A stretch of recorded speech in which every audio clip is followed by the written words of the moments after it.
Chapter 15.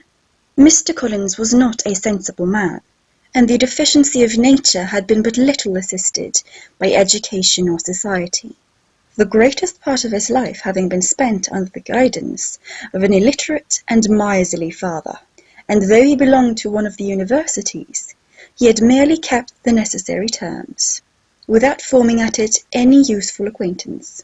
The subjection in which his father had brought him up had given him originally great humility of manner, but was now a good deal counteracted by the self-conceit of a weak head, living in retirement and the consequential feelings of early and unexpected prosperity. A fortunate chance had recommended him to Lady Catherine de Bourgh when the living of Hunsford was vacant, and the respect which he felt for her high rank, and his veneration for her as his patroness, mingling with a very good opinion of himself, of his authority as a clergyman, and his right as a rector, made him altogether a mixture of pride and obsequiousness, self-importance and humility. Having now a good house and a very sufficient income, he intended to marry, and in seeking reconciliation with the Longbourn family, he had a wife in view, as he meant to choose one of the daughters, if he found them as handsome and amiable as they were represented by common report. This was his plan of amends, of atonement, for inheriting their father's estate, and he thought it an excellent one, full of eligibility and suitableness, and excessively generous and disinterested on his own part. His plan did not vary on seeing them. Miss Bennet's lovely face confirmed his views, and established all his strictest notions of what was due to seniority, and for the first evening she was his settled choice. The next morning, however, made an alteration, for in a quarter of an hour's tete-a-tete with Mrs. Bennet before breakfast, a conversation beginning with his parsonage house, and leading naturally to the avowal of his hopes that a mistress might be found for it at Longbourn, produced from her, amid very complacent smiles, and general encouragement, a caution against the very Jane he had fixed on. As to her younger daughters, she could not take it upon her to say, she could not positively answer, but she did not know of any prepossession. Her eldest daughter, she must mention, she felt it incumbent on her to hint, was likely to be very soon engaged. Mr. Collins had only to change from Jane to Elizabeth, and it was soon done while Mrs. Bennet was stirring the fire. Elizabeth, equally next to Jane in birth and beauty, succeeded her, of course. Mrs. Bennet treasured up the hint, and trusted that she might soon have 2 daughters married, and the man whom she could not bear to speak of the day before was now high in her good graces. Lydia's intention of walking to Meryton was not forgotten. Every sister except Mary agreed to go with her, and Mr. Collins was to attend them, at the request of Mr. Bennet, who was most anxious to get rid of him, and to have his library to himself, for thither Mr. Collins had followed him after breakfast, and there he would continue, nominally engaged with one of the largest folios in the collection, but really talking to Mr. Bennet, with little cessation of his house and garden at Hunsford.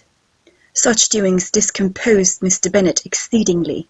In his library he had been always sure of leisure and tranquillity, and though prepared, as he told Elizabeth, to meet with folly and conceit in every other room of the house, he was used to be free from them there. His civility, therefore, was most prompt in inviting Mr. Collins to join his daughters in their walk, and Mr. Collins, being in fact much better fitted for a walker than a reader, was extremely pleased to close his large book and go. In pompous nothings on his side, and civil assents on that of his cousins, their time passed till they entered Meryton. The attention of the younger ones was then no longer to be gained by him. Their eyes were immediately wandering up in the street in quest for the officers, and nothing less than a very smart bonnet indeed, or a really new muslin in a shop window, could recall them. But the attention of every lady was soon caught by a young man whom they had never seen before, of most gentlemanlike appearance, walking with another officer on the other side of the way. The officer was the very Mr. Denny concerning whose return from London Lydia came to inquire, and he bowed as they passed. All were struck with the stranger's air, all wondered who he could be, and Kitty and Lydia, determined if possible to find out, led the way across the street. Under pretence of wanting something in an opposite shop, and fortunately had just gained the pavement when the two gentlemen, turning back, had reached the same spot. Mr. Denny addressed them directly, and entreated permission to introduce his friend, Mr. Wickham, who had returned with him the day before from town, and he was happy to say had accepted a commission in their corps. This was exactly as it should be, for the young man wanted only regimentals to make him completely charming.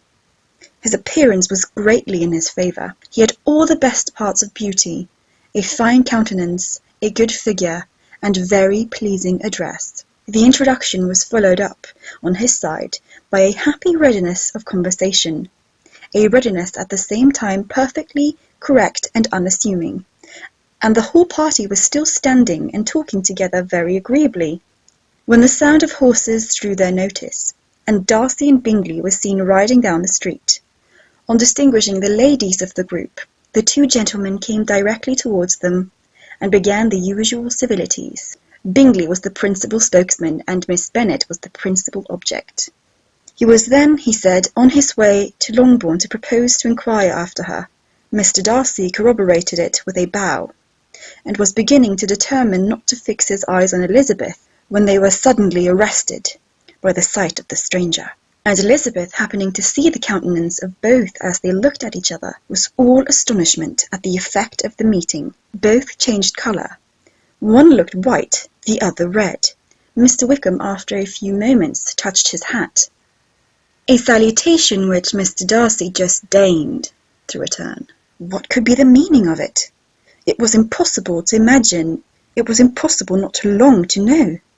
In another minute Mr. Bingley, but without seeming to have noticed what passed, took leave and rode on with his friend. Mr. Denny and Mr. Wickham walked with the young ladies to the door of Mr. Phillips's house, and then made their bows, in spite of Miss Lydia's pressing entreaties that they should come in, and even in spite of Mrs. Phillips throwing up the parlour window and loudly seconding the invitation. Mrs. Phillips was always glad to see her nieces, and the two eldest, from their recent absence, were particularly welcome, and she was eagerly expressing her surprise at their sudden return home, which, as their own carriage had not fetched them, she should have known nothing about, if she had not happened to see Mr. Jones's shop-boy in the street, who had told her that they were not to send any more drafts to Netherfield because the Miss Bennets were come away.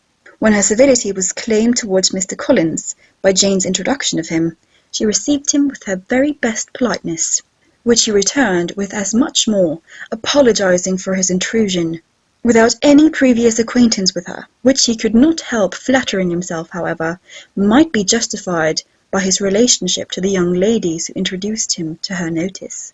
Mrs. Phillips was quite awed by such an excess of good breeding, but her contemplation of one stranger was soon put to an end by exclamations and inquiries about the other, of whom, however, she could only tell her nieces what they already knew, that Mr. Denny had brought him from London, and that he was to have a lieutenant's commission in the shire. She had been watching him the last hour, she said, as he walked up and down the street, and had Mr. Wickham appeared, Kitty and Lydia would certainly have continued the occupation, but unluckily no one passed the windows now except a few of the officers, who, in comparison with the stranger, were become stupid, disagreeable fellows. Some of them were to dine with the Phillipses the next day, and their aunt promised to make her husband call on Mr. Wickham, and give him an invitation also, if the family from Longbourn would come in the evening. This was agreed to, and Mrs. Phillips protested that they would have a nice, comfortable, noisy game of lottery tickets, and a little bit of hot supper afterwards. The prospect of such delights was very cheering, and they parted in mutual good spirits. Mr. Collins repeated his apologies in quitting the room, and was assured with unvarying civility that they were perfectly needless.